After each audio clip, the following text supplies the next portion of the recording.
Kaya ating iboto, suportahan ang napakatalino, napakahusay at napakatapat ang pagmamahal sa bayan. Yan ay walang iba kundi si Inday Sara.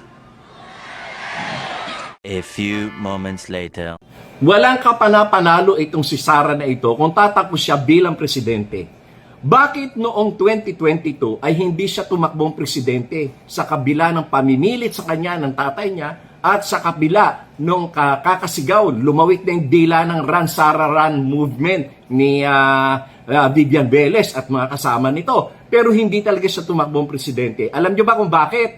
Kasi nagpa-survey noon ang Malacanang noong 2021, latter part of 2021, nagpa-survey ang Malacanang at hindi nila ginamit itong Pulse Asia o SWS. Ang ginamit nila sa survey ay itong kanilang mga congressman na panig sa kanila at pinag-survey sila, yung tinatawag na internal survey sa kanilang mga distrito. At doon ay nalaman ko ang naging resulta sapagkat maraming mga congressman dyan na mga kaibigan ko rin. At pinarating nila sa akin ang magandang balita na doon sa kanilang internal survey na inutos ng Malacanang ay ang number 1 ay si BBM at ang number 2 ay si Leni. Ang number 3 ay si Isko. Pang-apat lang si Sara. Kaya nga, tigas na ang kakakatanggi niya na tumakbong presidente kasi wala talaga siyang pag-asa.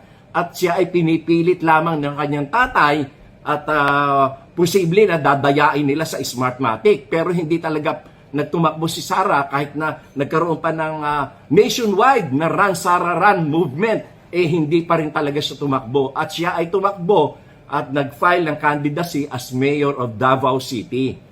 Kaya lang, merong mga kaibigan at meron talagang isang close family friend at lawyer din na nakipag-usap kay Sara. Ang sinabi sa kanya, sikat ka lang ngayon kasi anak ka ng presidente. Pero pag hindi na presidente ang tatay mo, you can no longer go back to national politics. Kaya ang tamang gawin mo, tumakbo ka bilang vice president ni BBM para halos wala kang gastos, sure kang panalo. Kaya yun ang nangyari. Nagkaroon ng arrangement na ang naging tulay nito ay walang iba kundi sila Governor Gwen Garcia, si former President GMA at si former Speaker Martin Romualdez at yan ay nabuo yung pagkatakbo niya bilang vice president. Pero kung si Sara lang, wala talaga siyang panalo. Wala tang panalo kung siya ay tatakbong presidente. Lalo pa ngayon na lumabas yung mga anomalya dyan sa confidential and intelligence funds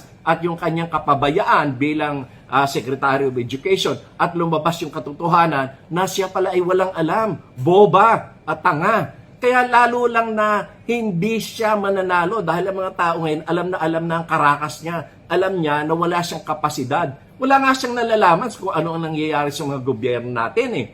Kaya walang kapag-asa yan. Drama na lang ito, yung tinatawag niyang pagtatakbo ng 2028 para ang magiging depensa niya dyan sa impeachment case ay yung political persecution nito kasi tatakbo akong presidente. Gusto nilang hadlangan ang pagkatatakbo ko bilang presidente. Nako, huwag ka na magdrama dyan. Wala ka naman talagang panalo. Alright, yun po yung mga banat ngayon ni Larry Gadon, mga kababayan, no? Patungkol dito sa pagdeklara ng pagtakbo ni VP Sara Duterte sa 2028 presidential election. So ngayon ay grabe naman itong mga revelasyon ni Larry Gadon, parang hindi naman tugma doon sa mga taong involved, no? Dito sa pagkumbinse na tumakbo nga itong si VP Sara bilang Vice President ni PBBM noong 2021, no? Parang baliktad yung kanyang mga sinasabi, no? At naririnig naman natin yung mga taong talagang pumunta sa Davao para kumbinsihin lang si VP Sara, no?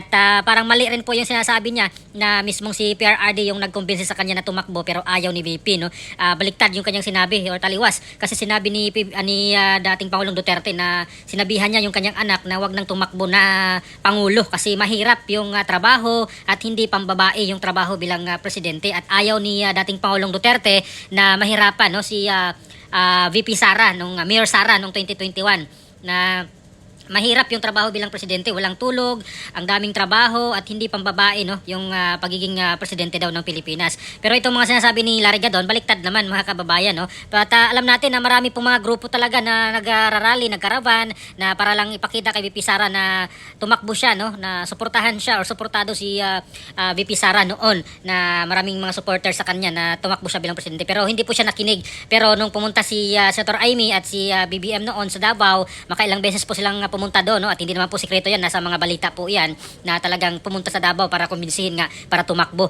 bilang vice ni PBBM. Kasi matatalo nga daw po sila sa Visayas at Mindanao ni Vice President Leni Robredo noon.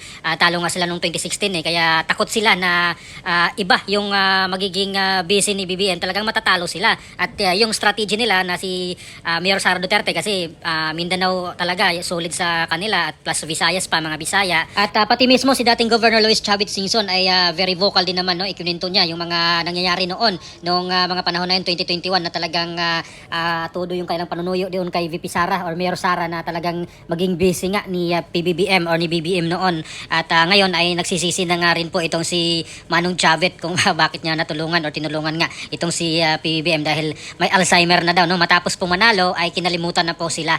Ayan po yung kanyang mga hinanaing, no? At nasa mga balita na rin naman po yan, mga kaubayan. Pati na rin po yung ibang mga groups, no? Parallel groups, mga personalidad na talagang tumulong noon na mabuo yung unit team, pero ngayon ay tinalikuran na ni PBBM. Kaya masama rin po yung loob ng mga grupong iyon, yung mga parallel groups at itong mga certain individual, mga kaubayan, no? Kagaya po nila Colonel Contapay na nagsasalita rin, no, sa mga rally, na tumulong rin po siya na mabuo rin po yung unit team, no? Kasi si Colonel Contapay ay isang Ilocano pero doon na nakabase sa Tagum City, at tumulong daw po, no, or tinulungan daw po nga itong unit team na mabuo nga, no? At dito naman, mga kaubayan, sa mga sinasabi niya na walang kapano-panalo noong 2021 or 2022 election kung tatakbo siyang presidente, nandyan naman sa mga balita, mga kaubayan, no, yung mga survey na lumalabas na si Mayor Sara Duterte talaga ang top choice ng mga Pilipino noon sa presidential race, no, sa 2022 election.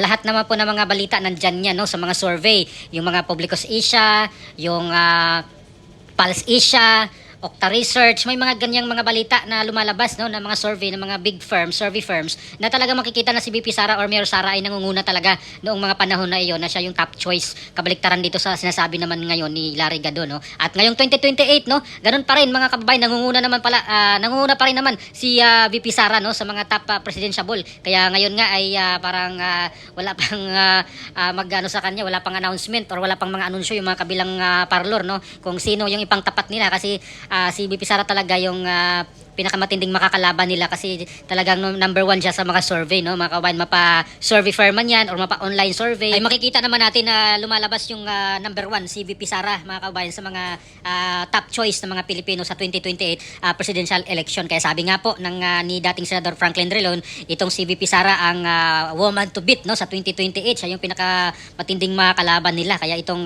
opposition, itong mga dilawan, ay balak na nga po nilang makipagsanipwersa dito sa mga Marcos, no, para lang talunin nga itong si VP Sara, no. At hindi po yan sikreto, nasa balita po yan, si Senator Risa Ontiveros, sila Trillanes, talagang nagsalita yan na willing sila na makipag-collab dito sa kanilang dating mga kaaway, no, itong mga Marcos, para lang matalo nga itong si VP Sara Duterte sa 2028. So para po sa aking opinion, mga kababayan, itong mga revelasyon, mga sinasabi ngayon ni Atty. Larry, ay dating abogado, hindi na pala abogado to, na disbarred na pala ito ng 2 beses si Larry Gadon. Kaya baliktad, no, mali, no, hindi totoo yung kanyang mga sinasabi ng mga resulta ng survey, at maging ngayon na mga survey ay talagang nandyan yan, no.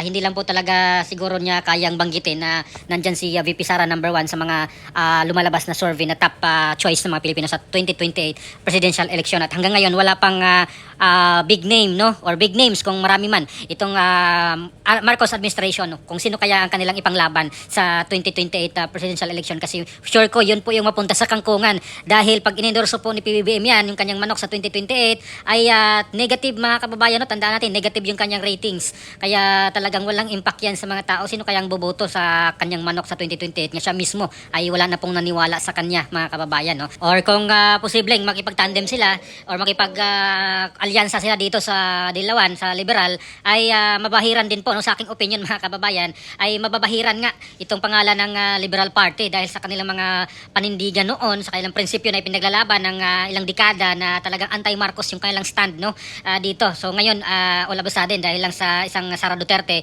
ay makipag-alyansa sila dito sa mga Marcos, no, itong mga Dilawan. Kaya para sa akin ay red flag po yan, no, sa aking pananaw dahil yung pinaglalaban naman talaga lang kilala ang Liberal Party na anti-Marcos. Pero ngayon ay makipagsanib-pwersa sila, mga kabayan, dahil lang dito sa 2028 election na tatalunin nila si VP Sara. At kahit naman sa aking opinion, no, mga kabayan, kahit na mag-join force siguro itong mga liberal at itong admin ay hindi pa rin ata nila kayang talunin, no, si VP Sara. At kailangan lang talaga siguro din ni VP Sara makakuha talaga ng landslide vote para maiwasan yung mga dayaan, no, sa eleksyon.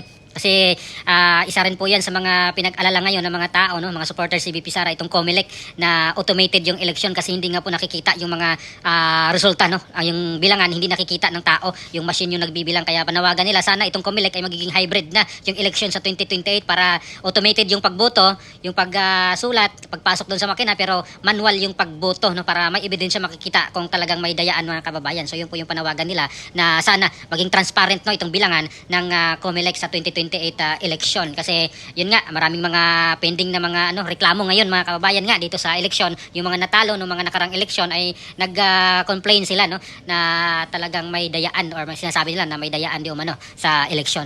Kaya sana magiging na lang, hybrid na lang siguro para manual na lang yung bilangan, mga kababayan, no, para makikita ng tao kung totoo ba talaga na yun yung totoong bilang, no, yung resulta ng election. So ano pa masasabi niyo dito, mga kababayan, sa mga revelasyon, mga sinasabi ngayon ni Larry Gadon patungkol kay VP Sara? So please comment down below. Maraming salamat. God bless po sa ating lahat.